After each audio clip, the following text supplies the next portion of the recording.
ಕುರಿಕಾಳಗದ ಹೊಸನಗರ ತಾಲೂಕಿನ ಪ್ರಪ್ರಥಮ ಕುರಿಕಾಳಗದ ಪಂದ್ಯಾವಳಿಯನ್ನ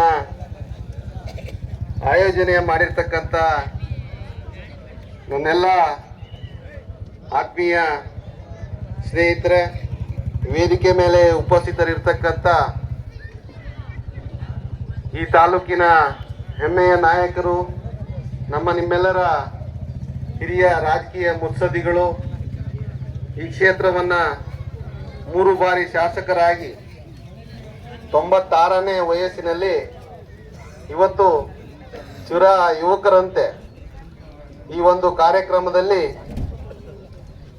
ನಾನು ಬರ್ತೇನೆ, ಹೊಸಂತಹ ಪ್ರಯೋಗವನ್ನ ನಮ್ಮ ಹೊಸನಗರ ತಾಲೂಕಿನ ಕೆಂಚನಾಲದಲ್ಲಿ ಮಾಡ್ತಾ ಇದ್ದಾರೆ ಅಂತ ಹೇಳಿದ್ರೆ ಆ ಕಾರ್ಯಕ್ರಮವನ್ನ ನೋಡಬೇಕು, ನಾನು ಕೂಡ ಬರ್ತೇನೆ ಅಂತ ಹೇಳಿ ನಾನು ಆಹ್ವಾನ ಮಾಡಿದಾಗ ಬರೀ ಫೋನ್ ಮೂಲಕ ಕರೆದಾಗಲೂ ಕೂಡ ತಮ್ಮ ಆತ್ಮೀಯತೆಯಿಂದ, ಹಿಂದಿನ ಅವಿನಾಭಾವ ಸಂಬಂಧದಿಂದ ಇವತ್ತಿನ ಕಾರ್ಯಕ್ರಮದಲ್ಲಿ ಭಾಗವಹಿಸಿರ್ತಕ್ಕಂಥ ಸನ್ಮಾನ್ಯ ಬಿ ಸ್ವಾಮಿರವರವರೇ, ಅವರಿಗೆ ನಮ್ಮ ಈ ಊರಿನ ಗ್ರಾಮಸ್ಥರ ಪರವಾಗಿ ಹೃತ್ಪೂರ್ವಕವಾದ ಅಭಿನಂದನೆಯನ್ನು ಸಲ್ಲಿಸ್ತಾ ಇದ್ದೇನೆ.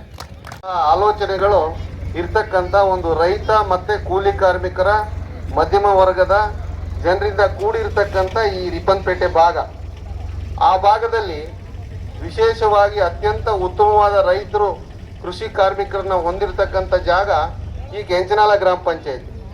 ಇದರಲ್ಲಿ ಬಿಡುವಿನ ಮಧ್ಯೆ ಹೊಸದನ್ನು ಯೋಚನೆ ಮಾಡ್ತಕ್ಕಂಥ ಕೆಲಸವನ್ನ ನನ್ನ ಮಾದಾಪುರದ ನಮ್ಮೆಲ್ಲ ಸ್ನೇಹಿತರು ಸೇರಿ 1-2 ವರ್ಷದಿಂದ ಅಲ್ಲಿ ನಮ್ಮ ಹೋರಿ ಹಬ್ಬವನ್ನು ಮಾಡ್ತಾ ಇದ್ದಾರೆ. ಅದೇ ರೀತಿಯಲ್ಲಿ ನಮ್ಮ ಪಂಚಾಯಿತಿ ವ್ಯಾಪ್ತಿನಲ್ಲೇ ಇನ್ನೊಂದು ಹೊಸ ಪ್ರಯೋಗವನ್ನ ನಾವು ಕುರಿ ಕಾಳಗದ ಮುಖಾಂತರ ಮಾಡಬೇಕು ಅಂತಕ್ಕಂತಹ ಉತ್ಸುಕತೆಯಿಂದ ಇಲ್ಲಿನ ಯುವಕರು ಸೇರಿ ಇವತ್ತು ಬಹಳ ಅದ್ಧೂರಿಯಾಗಿ ಬಹಳ ದಿನಗಳಿಂದ ಶ್ರಮಪಟ್ಟು ಈ ಒಂದು ಕಾರ್ಯಕ್ರಮವನ್ನ ಮಾಡ್ತಾ ಇದ್ದಾರೆ. ಅದು ಅತ್ಯಂತ ಯಶಸ್ವಿಯಾಗಲಿ, ಮುಂದೆನೂ ಕೂಡ ಯಶಸ್ವಿ ಆಗತ್ತೆ ಅಂತ ಹೇಳಿ ನಾನು ಕೂಡ ಶುಭವನ್ನ ಹಾರೈಸ್ತಾ, ಈ ರೀತಿಯ ಪ್ರಯೋಗಗಳನ್ನ ಮಾಡ್ತಕ್ಕಂತಹ ಶಕ್ತಿ ಆ ದೇವಿ ನಮ್ಮೆಲ್ಲ ಈ ಭಾಗದ ಯುವಕರಿಗೆ ಕೊಡ್ಲಿ. ಹಾಗೆ ಮುಂದಿನ ದಿನಗಳಲ್ಲಿ ಈ ಕಾರ್ಯಕ್ರಮಕ್ಕೆ ಈ ಫೀಲ್ಡೇ ಸಾಕಾಗೋದಿಲ್ಲ.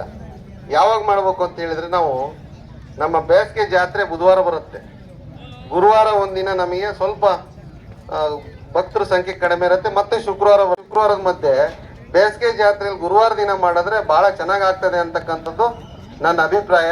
ಮುಂದಿನ ದಿನಗಳಲ್ಲಿ ಆ ರೀತಿಯ ಯೋಚನೆಯನ್ನ, ಅಂದ್ರೆ ಪರಮೇಶಣ್ಣ ಹೇಳ್ದ ಮತ್ತೆ ಮಧ್ಯಾಹ್ನ ಮತ್ತೆ ಒಂದ್ಸಲ ಕೋಳಿ ಕುಯ್ಬೇಕಾಗತ್ತೆ ಗುರುವಾರ ಅಂತ ಬಂದ್ನೆಂಟು. ಬಟ್ ಇನ್ನೂ ಹೊರಗಡೆಯಿಂದ ಬಂದಿರ್ತಕ್ಕಂಥ ಎಲ್ರಿಗೂ ನಮ್ಮ ನೆಂಟರಿಗೆ, ಅದೆಷ್ಟರಿಗೆ ಎಲ್ರಿಗೂ ಇನ್ನೂ ಒಂದು ಖುಷಿ ಸಿಗ್ತದೆ. ಆ ರೀತಿ ಯೋಚನೆಯನ್ನ ಮಾಡಿ ಅಂತ ಹೇಳಿ ಅಧ್ಯಕ್ಷರಿಗೆ ಮತ್ತು ಸಮಿತಿಯ ಸದಸ್ಯರಿಗೆ ನನ್ನ ವಿನಂತಿಯನ್ನು ಮಾಡ್ತಾ